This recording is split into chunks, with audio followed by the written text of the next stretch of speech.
నియోజకవర్గానికి ఒక చదువుకున్న ఎమ్మెల్యే ఎమ్మెల్సీ గారు సిద్ధాంతాలు కట్టుబడి ఉండే కమ్యూనిస్ట్ నాయకుడు. మా ఇద్దరికి కొన్ని సిద్ధాంతాలు ఉన్నాయి. ఏదో ఎవరో ఈ మధ్య ఏదో మాట్లాడుతున్నారు. నేను ఏదైనా మాట్లాడితే మంత్రి పదవి రాలేదని మాట్లాడుతున్నారు. అరే మంత్రి కావాలంటే ఎలిమినగర్ పోర్టు చేసుకే మంత్రి ఇస్తామని చెప్పిర్రు. నాకు వద్దని, నాకు మునుగోడు ప్రజలు కావాలని నేను ఇక్కడికి వచ్చిన. నన్ను ఎవరన్నా నీకేం కావాలి, మంత్రి పదవి కావాలన్నా, మునుగోడు ప్రజలు కావాలన్నా, మునుగోడు ప్రజలు అభివృద్ధి కావాలన్నా అంటే నేను మునుగోడు ప్రజలు కావాలి, అభివృద్ధి కావాలంట. అందులో అనుమానం లేదు. పదవులు వెనకాల పాపులాడాల్సిన అవసరం నాకు లేదు. నాలాంటి మనిషికి అదృష్టం ఉంటే, నాలాంటి పదవి వస్తే, ఇంతకంటే పెద్ద పదవి వస్తే అది ప్రజలకే ఉపయోగపడుతుంది, ప్రజలకు లాభం అవుతుంది. కానీ నేను అందరిలాగా పదవులలోకి పోయి పైరవులు చేసి దోచుకునేటోడు అయితే కాదు. ఎవరికి కావాలి పెద్ద పెద్ద పదవులు? పదవులు అడ్డం పెట్టుకొని రాజకీయాల్లోకి వచ్చి, రాజకీయాలు అడ్డం పెట్టుకొని పదవులలోకి వచ్చి వేల కోట్లు దోచుకునేటోడికి వారికి పదవులు కావాలి. రాజగోపాల్ రెడ్డికి ప్రజలు కావాలి, రాజగోపాల్ రెడ్డికి ప్రజల అభివృద్ధి కావాలి, సంక్షేమం కావాలి. నేను మళ్ళీ చెప్తున్నా, ఈరోజు నేను కావాలనుకుంటే మంత్రి అయ్యేవాడిని. కానీ నా స్వార్థం కోసం అని చెప్పేసి, నేను పదవి కోసం అని చెప్పి నేను పోలే. నేను మళ్ళీ ప్రజల కోసమే, మళ్ళా పార్టీ మారి కాంగ్రెస్ లోకి వచ్చి, మీరు ఇస్తానని హామీ ఇచ్చిండ్రు, ఇస్తారా ఇవ్వరా అది మీ ఇష్టం. అవకాశం వస్తే ఎప్పుడన్నా, నేను కూడా సీనియర్ని కాబట్టి, తెలంగాణ ఉద్యమంలో ఉన్నాం కాబట్టి, నాకంటే జూనియర్లకు నిన్న మంది వచ్చిన ఇతర పార్టీ వాళ్ళందరికీ ఇచ్చారు కాబట్టి, మీరు ఇచ్చిన మాట నిలబెట్టుకుంటే, మీరు ఎంపీ గెలిపించమంటే గెలిపించినాం, పార్టీలకు రమ్మంటే మేము నమ్ముకొని వచ్చినాం. ఇస్తారా ఇయ్యరా అది మీ ఇష్టం. కానీ నేను మాత్రం పదవుల కోసం ఎవరింటికి పోయి కాలు మొక్కి మనసు చంపుకొని దిగజారడం మాత్రం జరగదు. నేను బతుకున్నాగా ప్రజలున్నారు నా ఎమ్మడి. నాకు కావాల్సింది ప్రజలు, వాళ్ళ బాగోగులు, ఈ నియోజకవర్గ అభివృద్ధి.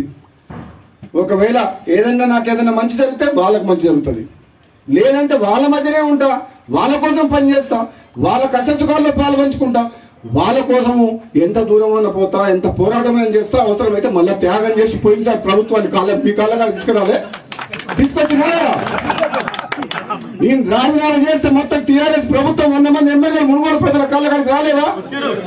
అవసరమైతే అంత దూరం కూడా పోతా. నేనైతే భయపడా.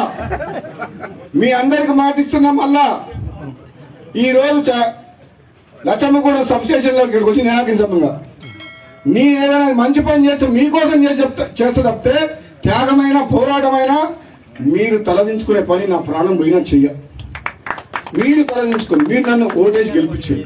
అంటే నేను మంత్రి పదవి ఇచ్చే స్టేజ్లో ఉన్నాను. నేను మద్దతుగా ఇది జాతీయ పార్టీ, జాతీయ పార్టీలో కొన్ని సిస్టమ్స్ దాని ప్రకారం పార్టీ అగ్రనాయకత్వం నిర్ణయం తీసుకుంటుంది. సీఎం గారి అభిప్రాయాలు తీసుకుంటారు. ముఖ్యమంత్రిగా సీఎం గారు మంత్రివర్గాన్ని నియమించే అవకాశం కేంద్ర జాతీయ పార్టీ కాబట్టి ఇక్కడ వాళ్ళ పర్మిషన్తో ఆయన చేయడం జరుగుతుంది. అందులో మా ప్రమేయం కానీ ఎవరి ప్రమేయం కానీ ఉన్నదల్లా. అది ఆ విషయం నాకు తెలియదు. అప్పుడు మాట ఇచ్చిన సంగతి మామూలుగా మాట ఇయ్యారు కదా. నేను ఇప్పుడు వాళ్ళు మాట ఇచ్చి ఇస్తే సంతోషమే, ఇస్తే సంతోషపడతాం. కానీ కేంద్రంలో అల్టిమేట్గా హైకమాండ్ సీఎం గారు కోసం నిర్ణయించే అంశాన్ని నన్ను అడగడం కూడా మీరు తప్పు. నా చేతి లేని విషయాన్ని అడిగితే నేనేం చెప్పలేను. అందుకనే మీరు ఇప్పుడు ఒక పార్టీ, ఒక రీజనల్ పార్టీ 10 ఏళ్ళు అధికారంలో ఉండి దళితులు ముఖ్యమంత్రి చేస్తా, మెడ తీసేసుకుంటా, డబుల్ బెడ్రూమ్ కడతా అని చెప్పి ముక్కలయ్యి అన్నా చెల్లెలు రోడ్డు మీద పడి కొట్టుకుంటుంటే ఆ ప్రశ్నలు అడిగితే దానికి ఏమైనా మనం సమాధానం చెప్పొచ్చు. ఎందుకంటే అది రీజనల్ పార్టీ కాబట్టి. ఈ జాతీయ పార్టీలో నేను ఒక మంత్రివర్గ సభ్యుని, senior one of the senior member అనుకోండి. 6 టైం గెలిచిన దాంట్లో కాంగ్రెస్ పార్టీలో నేను ఉత్తమ్ కుమార్ రెడ్డి గారు 6 టైమ్స్, ఆయన మధ్యలో 3 నెలలు ఎక్స్ట్రా 7th టైం గెలిచాను. నేను 6 టైం గెలిచాను. నేను ఆర్గనైజేషన్లో ఎన్ఎస్పీ యూత్ కాంగ్రెస్కి వెళ్ళి ఉన్నా. కాంగ్రెస్ పార్టీ ఇప్పుడు PCC president, CM, then high command వాళ్ళు మాట్లాడతారు.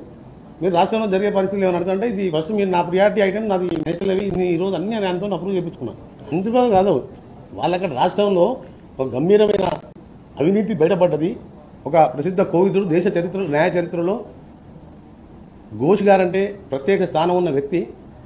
సుప్రీంకోర్టు జడ్జిగా, హైకోర్టు జడ్జి, వెస్ట్ బెంగాల్లో, ఆంధ్రప్రదేశ్ ఉమ్మడి రాష్ట్ర చీఫ్ జస్టిస్గా, లోక్పాల్ మొదటి కమిటీ హెడ్గా వారు ఇచ్చిన జడ్జిమెంట్స్ కానీ ఎక్కడ కూడా విమర్శించే స్థాయిలోని వ్యక్తి.